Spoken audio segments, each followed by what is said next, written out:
So, I don't know if I would consider myself a movie buff, but I do like quoting movies. And there are some movies that are just so kind of iconic in their quotes that if I were to share one of those quotes with you, no doubt, even if you're not familiar with the movie itself, you'd probably know where it comes from. For example, if I say, "May the Force be with you," you know that's from Star Wars, very good. Or maybe it's cousin, "This is the way." The Mandalorian, it's not a movie, it's a series, close enough. What if I say, "There's no place like home"? The Wizard of Oz, very good. Or how about this? "Life is like a box of chocolates. You never know what you're going to get." Forrest Gump. I don't even have to add his little southern twang in there. You know that's from Forrest Gump. So, those kind of quotes, many of them, especially like take "There's no place like home." The quotes themselves have a lot of value. They mean something just on their own.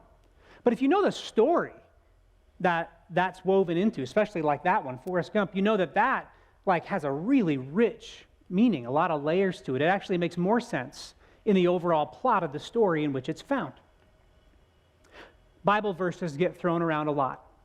And there are some books of the Bible that get quoted more often than others. I'm going to share a couple of quotes with you this morning. First of all, there's a season for everything. A time to be born and a time to die. A time to plant and a time to harvest. A time to build up and a time to tear down. Do you know what book of the Bible that's from? Ecclesiastes, very good. How about this one? There's nothing new under the sun. Anybody know that one? Also Ecclesiastes, very good, very good. A third one, this gets used in weddings a lot. A cord of 3 strands is not quickly broken. You know what that one is? Yes, you are a collective quick study. Yes, very good. Ecclesiastes. I think Ecclesiastes might get quoted in those kinds of ways more than almost any other biblical book. And yet, while those individual quotes have power on their own, they really make the most sense in the overall plot of the book of Ecclesiastes, which, by the way, I think is maybe the most misunderstood book in the entire Bible. And it's one that, for me, especially the last few years, has made a deep, deep impact as I've understood its true and fuller meaning. And that's what we're going to explore this morning. And we're going to do that by, in a moment, watching a little bit of a Bible Project clip based on, or focused on this book. And then we're going to read Ecclesiastes chapter 1, verses 1 through 11, and then we're going to flip over and read chapter 5, verses 18 through 20. And those passages are found on page 505 and 507, respectively. If you want to look it up, sure can. We'll have words on the screen, too. This time I actually would maybe suggest that you look it up and keep your finger there so you can cross-reference a few of the things I'll share in a little while. Before we read, though, I kind of remind you where we are in this series called A New Perspective. As I mentioned earlier, we find ourselves in need of a new perspective when our old one doesn't work anymore. An old perspective built on the sovereign self, or even self-sufficiency as a standalone way of looking at the world, inevitably finds its limits. Our perspective is limited. Our judgment is often flawed. Our lives, unless the Lord returns first, will eventually end physically. And so we, as sovereigns unto ourselves, when we view life that way alone, it's found wanting. It can't hold the weight of a life. And when we need a new perspective, the Christian faith offers just what we need. And again, the rich wealth that we find in the heart of the Old Testament is what we're going to be looking at these few weeks. Now, today, we're going to look at the second of the 3 books in the wisdom literature. There's Proverbs, Ecclesiastes, and Job. And then in a few weeks, we'll look at a couple of minor prophets. So from last week, when we looked at the book of Proverbs, we found this. The fear of the Lord is the beginning of wisdom. That's the foundational claim that Proverbs makes. The fear of the Lord, not this terror, but a reverent awe, an acknowledgement that there is a God and it's not me. That's the beginning of living well in the world. And then what follows is this: living according to the way God has orchestrated, has woven the world together, is the best way to live. But as we dive into today, things don't always work the way they're supposed to. Things don't always go the way we planned or the way that we thought they would. And that could lead to some pretty dark places. And Ecclesiastes explores that and, in fact, leads us there head on purpose. Now, we're going to watch a video in a second, and the Bible Project tries to personify each of these three wisdom books, Proverbs, Ecclesiastes, and Job. And now, that's easy to do with Job, because that book is centered on a man named Job. But with Proverbs and Ecclesiastes, it's a little bit more difficult. And so what the Bible Project videos do is essentially personify Proverbs as this bright young woman, Lady Wisdom, who sees clearly how the world works according to God's good design and has lots of great, useful insights for how to live well. But Ecclesiastes is personified by this middle-aged critic who is perhaps bordering on cynicism because he's seen things don't always go the way you think they would. And so we're going to watch this little snippet where both of those characters are involved. So we'll start there, and you can go ahead and take a look at the screen. So in Proverbs, life isn't random. There's a clear cause and effect relationship between doing the right thing and being rewarded. But the fact is that life doesn't always work that way. The critic has observed a glitch in the system. He calls it chance, or in his words, the race doesn't always go to the swift, or the battle to the strong, nor does food always come to the wise, or wealth to the brilliant, or favor to the educated. Time and chance happen to them all. So his point is that you can't really control anything in life. It's just way too unpredictable. So if I want to master life, then you're setting yourself up for a fall. Now, throughout the book, the critic uses a metaphor to tie together all of these disturbing ideas. Nearly 40 times he says that everything in life is hevel. It's a Hebrew word that means smoke or vapor. Like smoke, life is beautiful and mysterious. it takes one shape, and before you know it, it takes a new shape. And smoke looks solid, but try and grab it, it'll slip right through your fingers. And when you're stuck in the thick of it, like fog, it's impossible to see clearly. Now, our modern translations have lost the metaphor, and they usually translate hevel as meaningless. But if you read closely, the critic isn't saying that life has no meaning, but rather that its meaning is never clear. Like smoke, life is confusing, it's disorienting and uncontrollable. So, what are we supposed to do with all of this? Well, surprisingly, the critic first of all acknowledges the perspective of Proverbs. He says it's a really good idea to learn wisdom and to live in the fear of the Lord. Really? I mean, he just said that doesn't guarantee success. But he knows it's the right thing to do. But secondly, and more often, he says that since you can't control your life, you should stop trying. Learn to hold things with an open hand, because you really only have control over one thing, and that's your attitude towards the present moment. Stop worrying, he says, and choose to enjoy a good conversation with a friend, or the sun on your face, or a good meal with people that you care about. The simple things in life. Yes, and both the good things and the bad, because both are rich gifts from God. And that's the surprising wisdom of Ecclesiastes. With that, would you stand, please, as I read Ecclesiastes chapter 1, verses 1 through 11, which includes that Hebrew word hevel, translated as meaninglessness. And then we'll flip over to chapter 5. These are the words of the teacher, King David's son, who ruled in Jerusalem. Everything is meaningless, says the teacher, completely meaningless. What do people get for all their hard work under the sun? Generations come and generations go, but the earth never changes. The sun rises, the sun sets, then hurries around to rise again. The wind blows south and then turns north. Around and round it goes, blowing in circles. Rivers run into the sea, but the sea is never full. Then the water returns again to the rivers and flows out again to the sea. Everything is wearisome, beyond description. No matter how much we see, we are never satisfied. No matter how much we hear, we are not content. History merely repeats itself. It has all been done before. Nothing under the sun is truly new. Sometimes people say, here is something new, but actually it's old. Nothing is ever truly new. We don't remember what happened in the past, and in future generations, no one will remember what we're doing now. It's a pretty good summary of what keeps coming in Ecclesiastes, and then occasionally there are these moments that we read of in chapter 5, verse 18 through 20. Even so, I've noticed one thing at least that is good. It is good for people to eat, drink, and enjoy their work under the sun during the short life God has given them, and to accept their lot in life. And it's a good thing to receive wealth from God and the health to enjoy it, to enjoy our work, and accept your lot in life, that is indeed a gift from God. God keeps such people so busy enjoying life that they take no time to brood over the past. My friends, this is God's word to us today. Thanks be to God. Let's pray. God, thank you for your word to us, for your wisdom.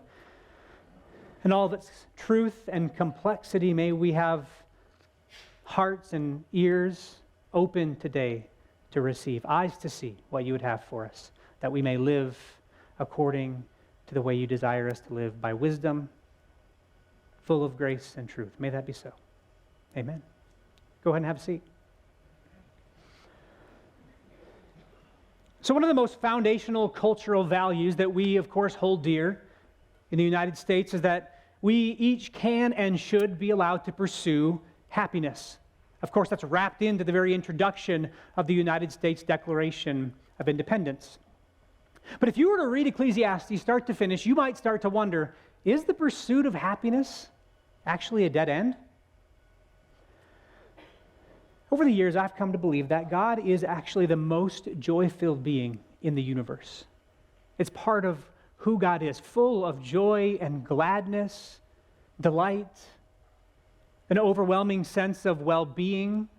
That this is true even though God sees the good, the bad, and the ugly in life. God sees all and yet remains full of joy.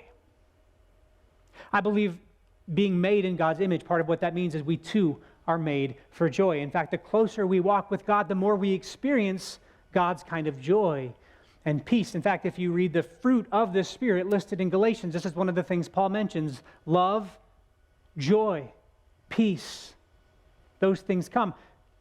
So if that's true, then why is it, to borrow the words of Eugene Peterson, that so many pursue pleasure with such unhappy results?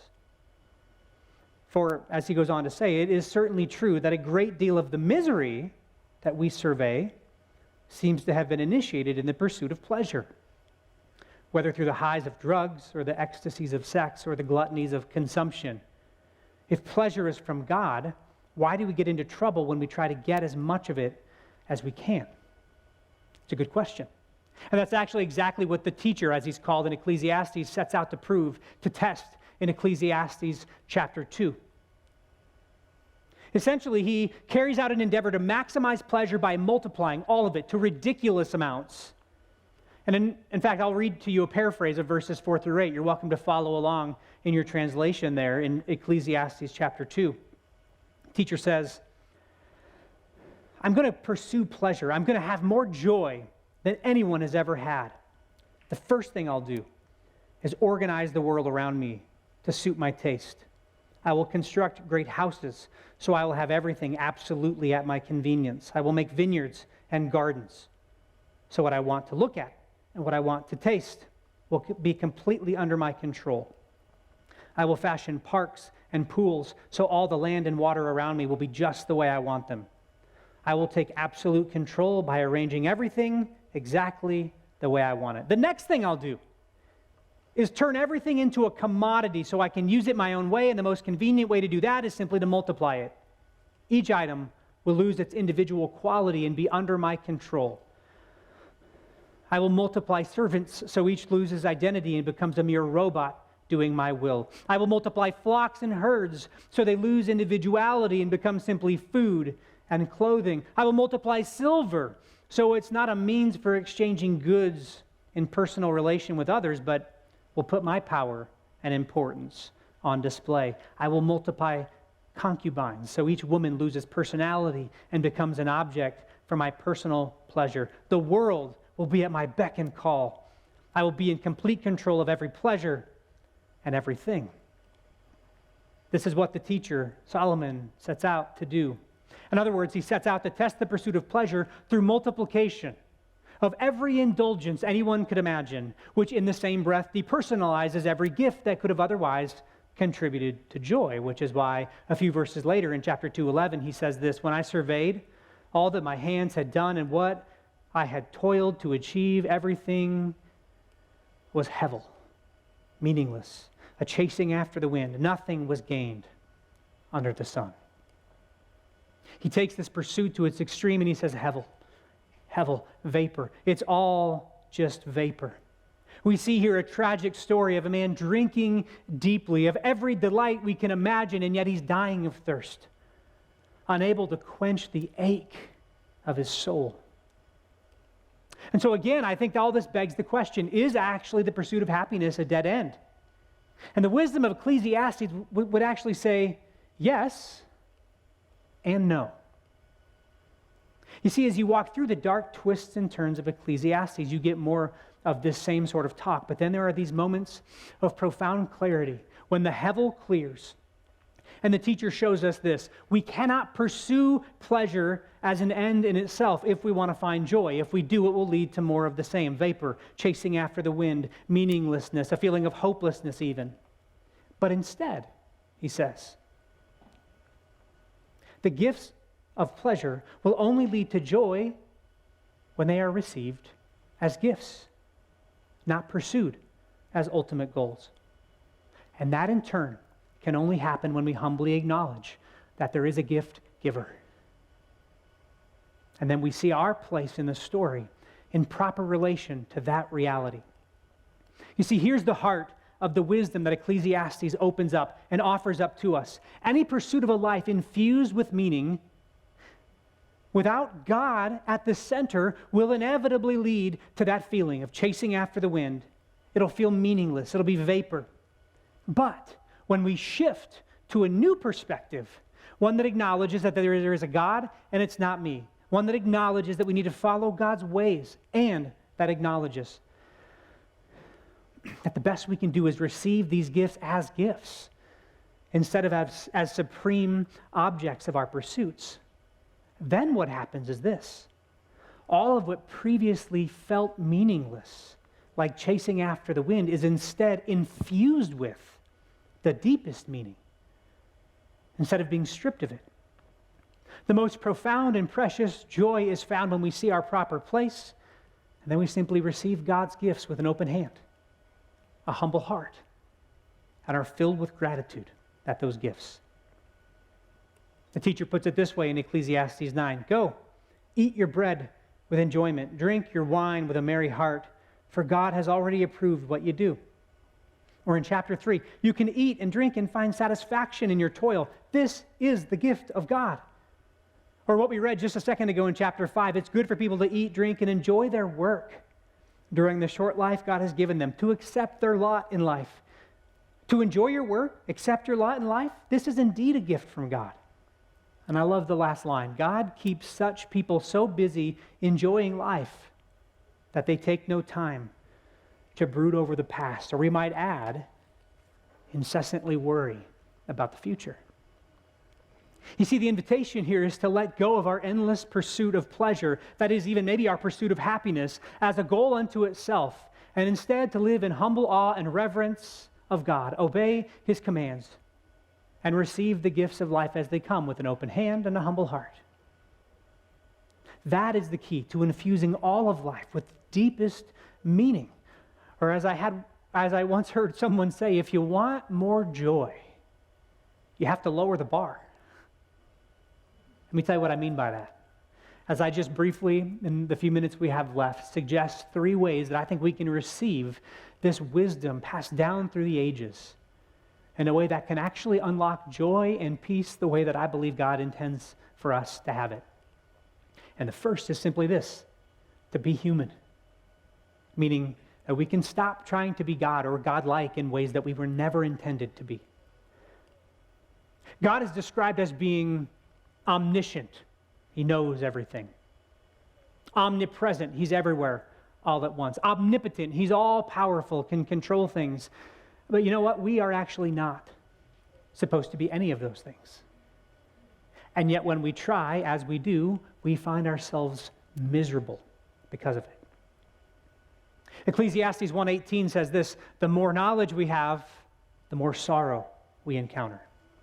And that's partially true because the longer we live, the more that we do actually encounter sorrow and sadness. But beyond that, the pursuit of knowing everything, of being godlike in that way, leads to sorrow. You know, a lot has been written in the last few years about the ill effects of social media. And when you do a bit of a dive into the specifics of all that, you'll find a lot of this very sort of thing. The pursuit of being godlike is at the root of what social media often capitalizes on. Social media is new, but it's always been true that when we attempt to usurp our place in the world, to be God or godlike in ways we weren't meant, it always has led to misery. And it always will. So the wisdom of Ecclesiastes invites us to be human instead, to lower the bar, to surrender the need to be in control of things or people that we were never meant to be in control of, to embrace the mystery that comes with life, that comes with faith, instead of thinking we have to know it all, to surrender the need for perfection in this or that area of life in order to be okay and to be at peace. To not take ourselves so seriously so that every little thing turns into a life and death kind of situation. To laugh a lot, to even, dare I say, laugh at ourselves when we make a fool of ourselves. Be human. That's how God made us after all. The second thing I'll suggest, and kind of comes next in line from that, is that we can choose to be here. Meaning wherever we are, in whatever moment we find ourselves, whoever it is that's around us, be here. Show up and be present, be there instead of being somewhere else while you're there. So you're not really there, if you know what I mean.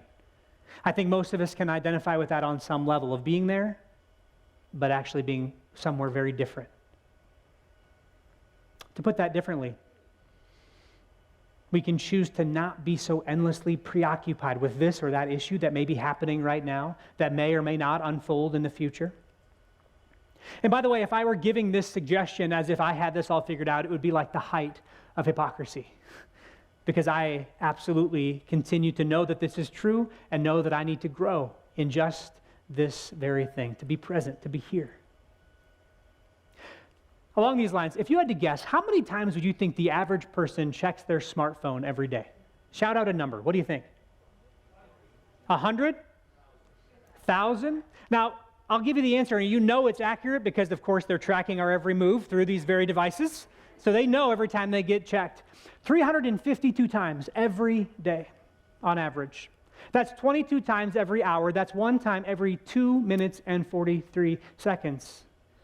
Turns out no matter where we are, we have a very hard time just being there. If we want to experience more joy, we can maybe put down our phones. Put them aside. Be here. Whoever we're with, be with them. Whatever it is that's happening in this moment, do that. Be there. Instead of endlessly feeling like we need to be somewhere else or know one more thing, as if we were meant to be God. We're meant to be human. We're meant to be here. The last thing I'll mention is this: we can be grateful. I mentioned before, if you read Ecclesiastes start to finish, there are these twists and turns that are sort of dark sometimes, meaningless, hevel, it's all vapor. And then there are these moments of clarity when the vapor, the mist clears, and the writer says, eat, drink, have a good conversation, give yourself to the work that you have to do in this world. All of that is a gift, and it's a gift from God. When we cultivate gratitude, it actually measurably reduces our anxiety. It measurably reduces our sense of entitlement, and that in turn leads to more joy. A good starting point, G.K. Chesterton once said, the Cinderella may say, well, why is it, after all, I have to be home by midnight from the ball? And if asked that question, the fairy godmother may well say, well, if it comes to that, how is it that you get to go to the ball in the first place? And that is a great perspective. I've mentioned before, a man named J.P. Moreland, a professor at Biola University, wrote a book called Finding Quiet, describing his own journey through crippling anxiety and depression, which he sought professional help for, medication, counseling. But what led to lasting peace were these practices he put into his life. And one thing he suggests is keeping a gratitude journal. Nothing flashy, nothing overly time-consuming, just once at the end of a day, writing down a few concrete things that you're grateful for. Here's what that does. First, it shifts the focus towards all of the amazing gifts that we have received that very day, none of which are anything but a gift.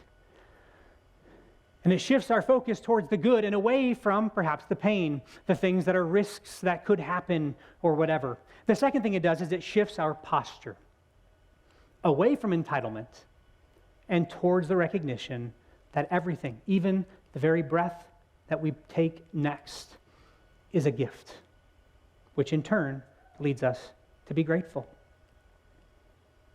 In closing here, I can't help but think of something my longtime friend, Kevin Pringle, he's a colleague in ministry. He's now the executive director of Youth for Christ out in Louisville, Kentucky. And we used to work together for years, and I remember he actually kind of summarized all of this profound and rich wisdom, even though he didn't really mean to, when he said this. He said, "I determined to go through life saying, I own nothing, and nothing is owed to me. I own nothing. Everything I have, I keep with an open hand, and no one owes me anything." When we start there, we'll realize once again that everything is a gift. Every good, every beautiful, even every heartbreaking moment we endure is nothing but a gift. And when we start there and live accordingly, it will lead to the kind of joy and peace that God intends. And we do that. And to that end, as the worship team comes forward, I'd like to invite you all to stand. And I'd like for us just to say out loud Psalm chapter 90, verse 12, which really gets at the heart of all of this. And before we do that, I want to invite you to receive a gift. Just take one deep breath, will you? And now say these words with me. Teach us to realize the brevity of life so that we may grow in wisdom. I'm going to have you do that one more time. Just take a breath and say those words with me. Teach us to realize the brevity of life so that we may grow in wisdom. It's all a gift, and that leads to the most profound joy and peace when we receive those gifts as gifts from our good and loving Father. Let's worship Him.